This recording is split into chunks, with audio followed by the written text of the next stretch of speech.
اعوذ باللہ من الشیطان الرجیم بسم اللہ الرحمن الرحیم والعصر ان الانسان لفی خسر الا الذین آمنوا وعملوا الصالحات وتواصوا بالحق وتواصوا بالصبر صدق اللہ مولانا العظیم۔ حضرات، سورہ عصر جو قرآن مجید کی بہت مختصر اور بہت جامع صورت ہے اپنے مضمون کے لحاظ سے، وہ میں نے آپ کے سامنے تلاوت کی ہے۔ اگرچہ ہمارے اس درس کا جو سلسلہ ہے وہ تو کل ہم نے سورہ المؤمنون کا مطالعہ مکمل کیا تھا، اور اب آگے ترتیب کے لحاظ سے سورہ نور آگے آ رہی ہے۔ طویل سورہ مبارکہ ہے، 10 رکوعات پر مشتمل ہے، اور نبی کریم صلی اللہ علیہ وسلم کے مدنی دور سے تعلق رکھتی ہے۔ بہت سے احکامات اللہ تعالیٰ نے اس میں بیان فرمائے ہیں، لیکن کچھ مناسبت کے لحاظ سے میں نے اس سورہ عصر کا انتخاب کیا۔ ایک روایت میں یہ ہے کہ نبی کریم صلی اللہ علیہ وسلم کے دور میں جب دو مسلمان ایک دوسرے سے جدا ہوتے تھے تو وہ ایک دوسرے کو یہ سورت ضرور سناتے تھے، یعنی یہ سورہ مبارکہ سنانے کے بعد رخصت ہوتے تھے، اور وہ اس وجہ سے کہ اس میں جو کچھ بیان کیا گیا ہے وہ بہت اہم ہے۔ قسم سے آغاز ہے اس سورہ مبارکہ کا۔ اللہ تعالیٰ کا فرمان تو ویسے ہی حق ہے، وَمَنْ أَصْدَقُ مِنَ اللَّهِ حَدِيثًا، اللہ سے بڑھ کر سچی بات کس کی ہو سکتی ہے۔ اور اسی طرح سے کہ وَقَوْلُهُ الْحَقُّ، اس کا فرمان حق ہے۔ تو بہرحال اس مناسبت سے کہ آج ہمارے یہ مہمان ہیں جو ہمارے پاس ہیں،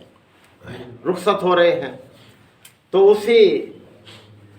سنت کی ادائیگی کے مطابق جو ہمارے ان اصحاب کا جو نبی کریم صلی اللہ علیہ وسلم کے دور میں تھے کہ وہ جب رخصت ہوتے تھے ایک دوسرے سے تو اس سورہ مبارکہ کو ضرور سناتے تھے ایک دوسرے کو، تاکہ اس کے مضمون جو ہے جو بیان ہوئے ہیں وہ یاد رہیں۔ تو فرمایا گیا کہ والعصر، قسم ہے اس زمانے کی، قسم سے اللہ تعالیٰ نے بات کو بیان کیا ہے۔ اس کا مطلب ہے کہ بہت اہم بات ہے، بہت یاد رکھنے کی بات ہے، پیش نظر رکھنے کی بات ہے یہ، کہ اس سے غافل نہ ہو اس چیز سے جو باتیں اس میں بیان کی گئی ہیں۔ اور یہ زمانہ اس کے بارے میں کوئی نہیں جانتا کہ کب سے اس کا آغاز ہوا ہے اور کب یہ ختم ہوگا۔ جو چل رہا ہے یہ اللہ ہی بہتر جانتا ہے۔ اور اسی زمانے کا کچھ حصہ ہے، بہت قلیل حصہ ہے، جو ہم میں سے ہر ایک کو زندگی کی شکل میں ملا ہوا ہے۔ کوئی نہیں جانتا کہ عرصہ کتنا ہے اور کب وہ ختم ہو جانے والا ہے۔ تو بہت فکر مند ہوتا ہے وہ طالب علم جو کمرہ امتحان میں بیٹھا ہوتا ہے، اپنا پرچہ حل کر رہا ہوتا ہے، اور وہ گھڑی پر نظر رکھتا ہے کہ میرا وقت ختم ہو جائے گا، مجھے اس سے پہلے اپنی ساری کارکردگی جو ہے وہ اسی پر ثابت کرنی ہے، اسی کاغذ پر مجھے اپنی ساری قابلیت ثابت کرنی ہے۔ تو یہی صورتحال ہماری ہے کہ اللہ تعالیٰ نے ہمیں اس دنیا میں اس امتحان گاہ میں ہمیں رکھا ہوا ہے، اور ہمارے سامنے ایک سلیبس ہے جس پر ہمیں عمل کرنا ہے، اور وہ وقت بتایا نہیں گیا کہ کب ختم ہو جائے گا۔ یہ زیادہ چونکا دینے والا ہے، کسی بھی لمحے یہ ختم ہو جانا ہے، اور ہمارا جو اعمال نامہ ہے داخل دفتر ہو جائے گا، اور پھر ایک وقت آئے گا کہ جب اللہ تعالیٰ اٹھا کے ہمارے سامنے رکھ دے گا، وہ اس کتاب جیسے کتاب ہے، کتاب کی شکل میں، اور فرمائے گا کہ اقرا کتابک کفی بنفسک الیوم علیک حسیبا، پڑھ لے اپنی یہ کتاب، یہ تیری لکھی ہوئی ہے، کسی اور نے اس میں کوئی کمی بیشی نہیں کی۔ اقرا کتابک، پڑھ اپنی یہ کتاب، کفی بنفسک الیوم علیک حسیبا، آج تو خود ہی اپنا حساب لینے کے لیے کافی۔ دیکھ لے کیا لکھا ہے۔ تو محترم بھائیو، اس زمانے کی قسم کھا کے اللہ تعالیٰ نے فرمایا کہ ان الانسان لفی خسر، یقیناً انسان خسارے میں۔ دیکھیں قرآن مجید کے مطالعے کے لیے ذہن میں اس بات کو حاضر رکھنا چاہیے کہ یہ کس کا کلام ہے، یعنی اس ہستی کا کلام ہے جس نے ساری کائنات کو پیدا کیا اور اس کو قائم رکھا ہوا ہے، اس کو چلا رہا ہے، اس ہستی کا یہ کلام ہے۔ لہذا جو بات اس نے فرمائی ہے وہ حق ہے، اس میں شک کی گنجائش نہیں ہے، اٹل ہے وہ بات، طے شدہ ہے وہ، کوئی شک کی گنجائش نہیں۔ تو جب ہمارے ذہن میں یہ سارے تاثرات ہوں گے تو ہم پوری توجہ کے ساتھ پڑھیں گے۔ تو فرمایا کہ ان الانسان لفی خسر، یقیناً انسان خسارے میں ہے، انسان فردن بھی اور من حاصل نو بھی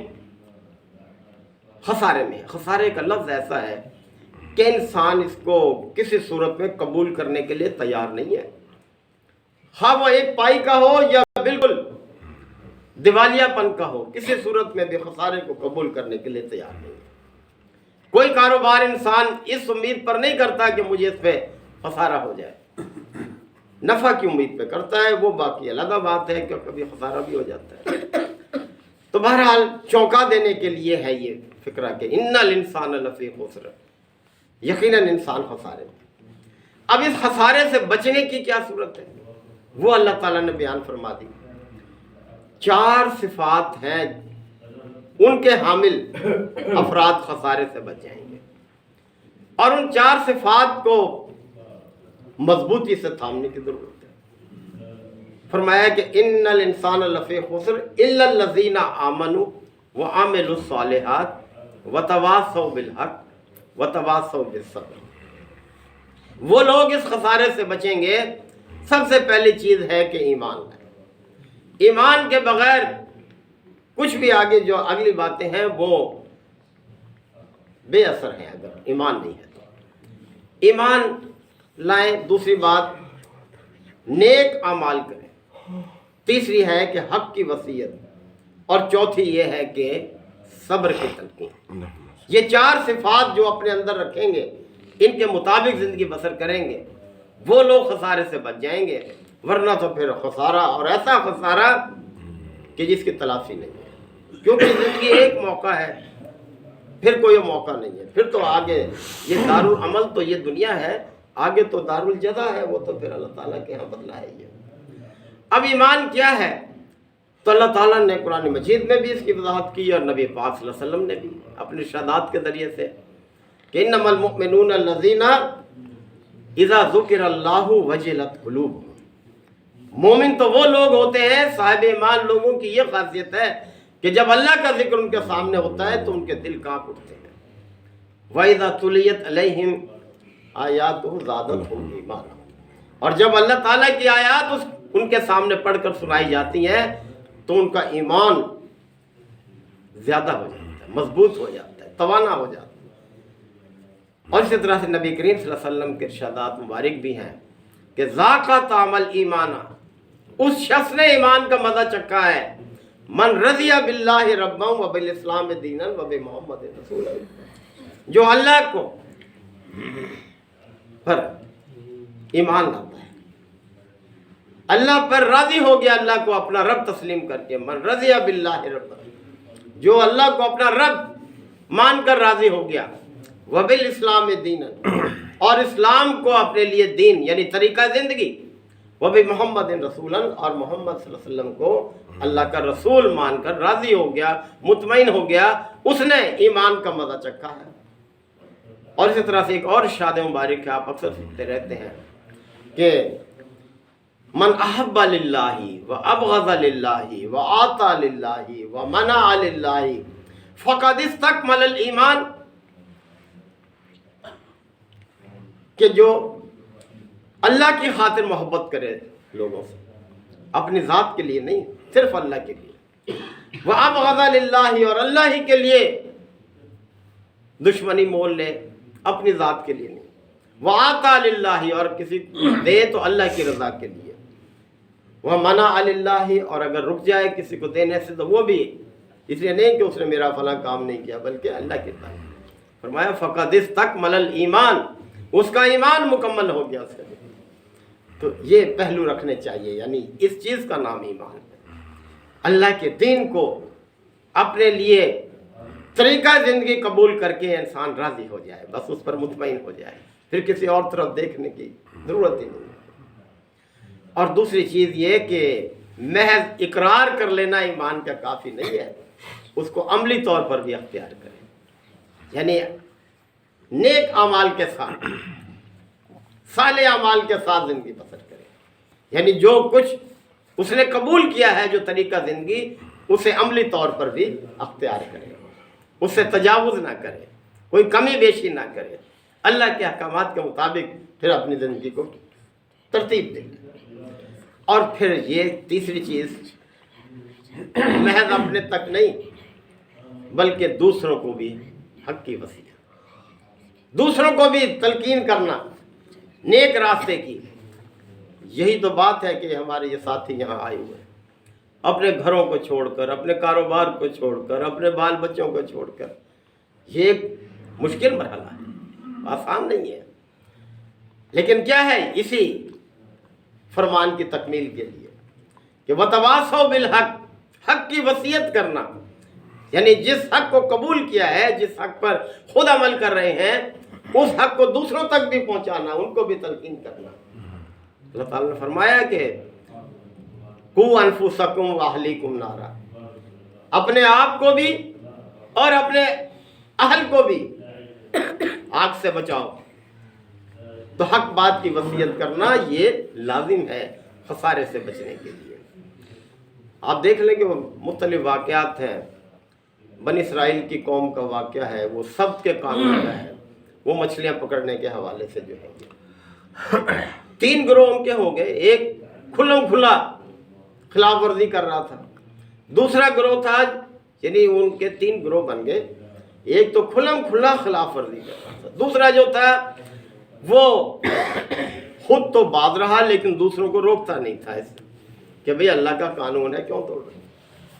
اور تیسرا وہ تھا جو خود بھی باز رہا اور دوسروں کو بھی منع کرتا رہا کہ دیکھو بھئی یہ ٹھیک نہیں ہے، اللہ نے قانون بنایا ہے، اس کی پاسداری کرو۔ تو پھر جب عذاب آیا اللہ تعالیٰ کا اس قوم پر، تو پہلے دونوں گروہ جو ہیں اس عذاب میں ہلاک کر دیے گئے، اور وہی گروہ بچا جو حق کی وصیت کرنے والا تھا، خود بھی پابندی کرتا تھا اور دوسروں کو بھی وصیت۔ اسی طرح سے ایک بڑھیا کا واقعہ ہے، ایک گاؤں کا واقعہ ہے کہ وہاں لوگ اللہ کے قانون کی دھجیاں بکھیر رہے تھے، اس کو بکھیر رہے تھے۔ ایک شخص تھا، بڑا مومن تھا، بڑا عبادت گزار تھا، اللہ تعالیٰ نے حکم دیا فرشتے کو کہ اس بستی پر عذاب نہ دے۔ فرشتے نے عرض کیا کہ یا اللہ وہاں تیرا ایک ایسا بندہ بھی ہے جس نے پلک جھپکنے کے برابر تیرے حکم کی کبھی خلاف ورزی نہیں کی۔ اللہ تعالیٰ نے فرمایا کہ اس بستی کو اسی پر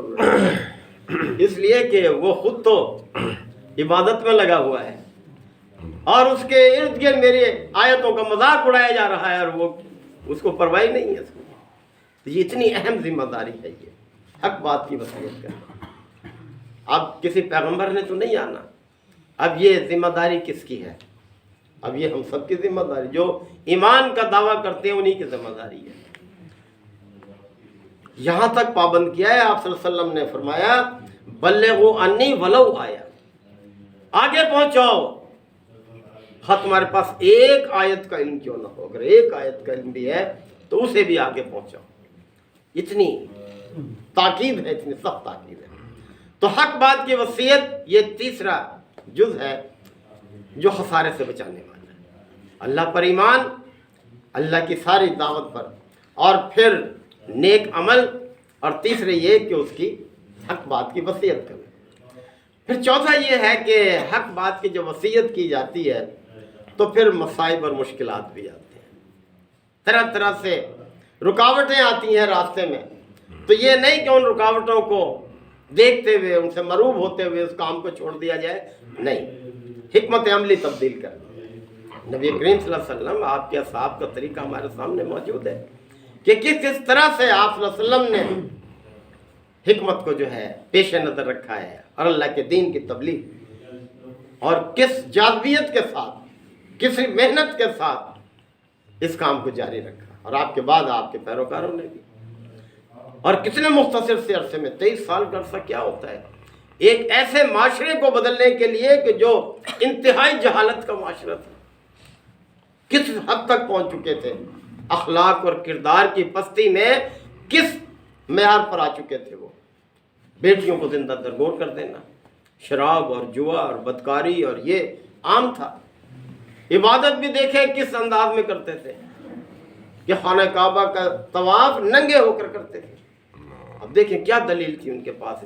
اس عمل کی ہے، جہالت یہی بنیاد تھی کہ انسان چونکہ جس حالت میں پیدا ہوا ہے بغیر لباس کے پیدا ہوا ہے، لہذا اسے عبادت بھی بغیر لباس کے کرنی چاہیے، یعنی یہ ان کا معیار ہو چکا تھا۔ اس حالت کو 23 سال میں دیکھیں کہاں پہنچا دیا، کتنا بڑا انقلاب آ گیا کہ وہی لوگ کس طرح سے امانت دار بن گئے، سچ بولنے والے بن گئے، کس طرح سے چلتی پھرتی اللہ کی دعوت کی تصویر بن گئے، وہ چلتا پھرتا وہ قرآن ہوتے تھے، اس طرح سے بن گئے وہ۔ اور پھر دیکھیں کہ اللہ تعالیٰ نے ان کو کتنی عزت بخشی کہ ان کا نام بھی ہم کس طرح سے عزت سے لیتے ہیں، اور دنیا میں بھی اور آخرت میں بھی، اور دنیا میں جنت کی خوشخبری دے دی کہ بعض افراد کو، تو یعنی یہ تھا طریقہ۔ تو ہمیں اس طریقے کو جاری رکھنا کہ حق بات کی وصیت کرتے ہوئے مصائب بھی آئیں گے، مشکلات بھی آئیں گے، تو صبر کی تلقین کرنا، صبر سے کام لینا۔ قرآن مجید میں بار بار اس چیز کی طرف ہے کہ ان اللہ مع الصابرین، اللہ تعالیٰ صبر کرنے والوں کے ساتھ ہے۔ صبر کا مطلب ایک ہوتا ہے باندھنا بھی ہوتا ہے، یعنی اپنے آپ کو اللہ کی اطاعت کے ساتھ باندھ لینا، خواہ حالات کیسے بھی، حکمت عملی بدل لینا جیسے تقاضا ہو، لیکن چھوڑنا نہیں حق کی وصیت کو، اس کو جاری رکھنا ہے۔ تو ہم اپنے بھائیوں کے لیے بھی دعا گو ہیں، اللہ تعالیٰ ان کو بھرپور جزا عطا فرمائے کہ انہوں نے اس طرح سے یعنی اس چیز کو اختیار کیا ہے، اور ہم سب کو حق بات کی وصیت کی ہمیں بھی توفیق عطا فرمائے۔ وآخر دعوانا الحمدللہ وکفیٰ وسلام علی عبادہ الذین اصطفیٰ ربنا آتنا فی الدنیا حسنہ فی الآخرۃ حسنہ وقنا عذاب النار وادخلنا الجنۃ مع الابرار یا عزیز یا غفار رب العالمین۔ اے پروردگار ہمیں حق بات کی وصیت کی توفیق عطا، یا اللہ ہمیں حق پر عمل کرنے کی، اس کو دوسروں تک پہنچانے کی توفیق عطا۔